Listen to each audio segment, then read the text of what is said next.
एकादशी का व्रत अवश्य करो। आपको पता है एकादशी व्रत का कितना फल है? एक राजा था,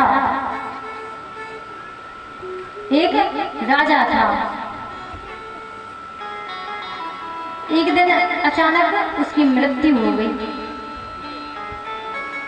अब उसके यहाँ कोई संतान नहीं कि जो राजपाट संभाल ले। सारी प्रजा परेशान हो गई। कहा अब क्या होगा? तो एक ब्राह्मण के पास पहुंचे। ब्राह्मण से बोले, कहा महाराज हमारे जो राजा हैं उनकी मृत्यु हो गई और अब कोई बारिश नहीं, अब कोई उनका लड़का नहीं जो इस राजपाट को संभाले। अब प्रजा तो अनाथ हो गई। कहा कोई उपाय है तो बताओ। तो पंडित जी ने कहा कि आपके राज्य में कोई ऐसी स्त्री है जिसने एकादशी का व्रत किया हो।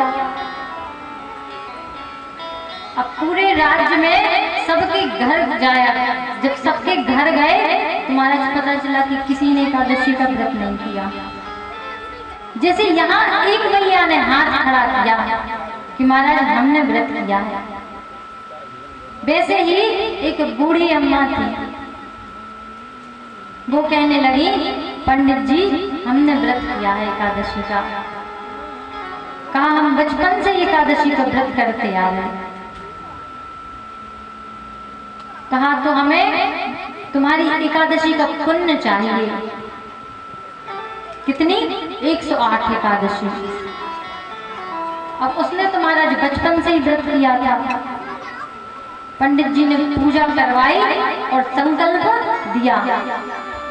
उस बुढ़िया को संकल्प दिया कि हम अपनी 108 ग्यारस का पुण्य राजा को देते हैं। जब ऐसा संकल्प किया तो राजा जीवित हो गया। जो राजा मर गया था वो पुनः जीवित हो गया। तो महाराज एकादशी के व्रत से किसी मरे व्यक्ति को भी जीवित किया जा सकता है।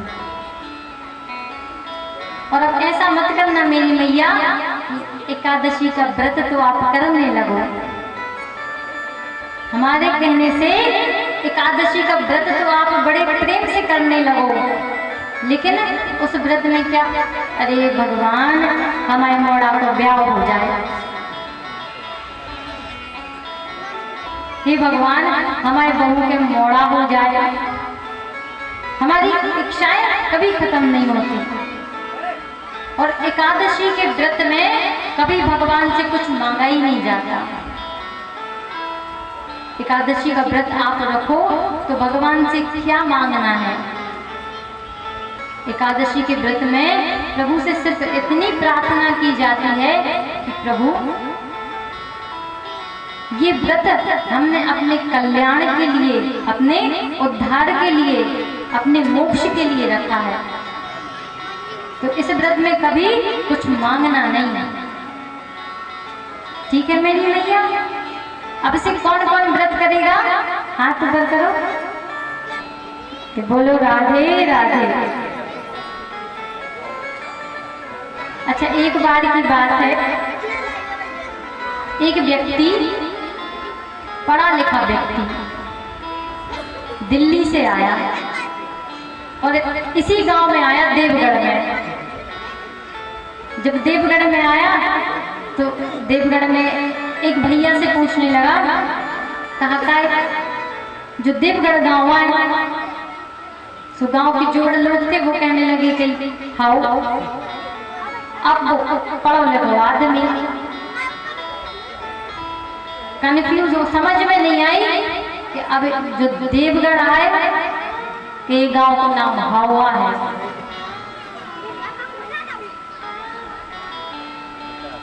थोड़े आगे बढ़ा तो एक भैया आते, उनसे बोली, क्या भैया जो देवगढ़ आए कहीं हाउ? अब वो कह लो कहाँ पते जिस गांव का नाम देवगढ़ है के हाउ जब हमारे जयचंद भैया में लगाए। अब जे थोड़े पढ़े लिखे, जब इनसे पूछी कि काय भैया जो कौन सा गांव है देवगढ़ है, तो भैया बोले कहीं जी। जब जी बोले तो वो समझ गओ कि जो देवगढ़ है। तो पढ़ो लिखो व्यक्ति बोलो कि जी जब से कहीं कह रहा है कि हाउ आए, तो हमें इतनी दिक्कत हो रही कि जो देवगढ़ आए के गांव का नाम हाउ है।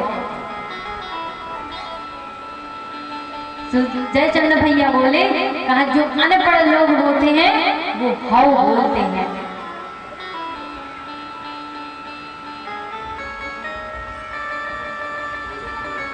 कहा जो अनपढ़ लोग होते हैं वो क्या कहते हैं हाउ। कहा आप तो पढ़े लिखे हो, तो जयचंद भैया बोले हाउ। बोलो राधे राधे। एकादशी का व्रत प्रत्येक व्यक्ति को करना चाहिए, इससे हमारा कल्याण होता है। महाराज हम कितने पाप करते हैं ना, कितने पाप करते हैं। व्यक्ति को ऐसा तो नहीं कि महाराज भगवान की प्राप्ति हो जाए, भजन कोई करना नहीं चाहता। कोई करना चाहता है भजन, नहीं करना चाहता। कहा क्यों? महाराज हमारे पास समय ही नहीं है। ये तो फ्री टाइम वाले आदमियों के काम आए भजन करना, है ना। अब मन में तो आप ये सोच रहे होंगे कि देवी जी आप तो कह रही हो कि भजन करो, मगर हमारे पास समय ही नहीं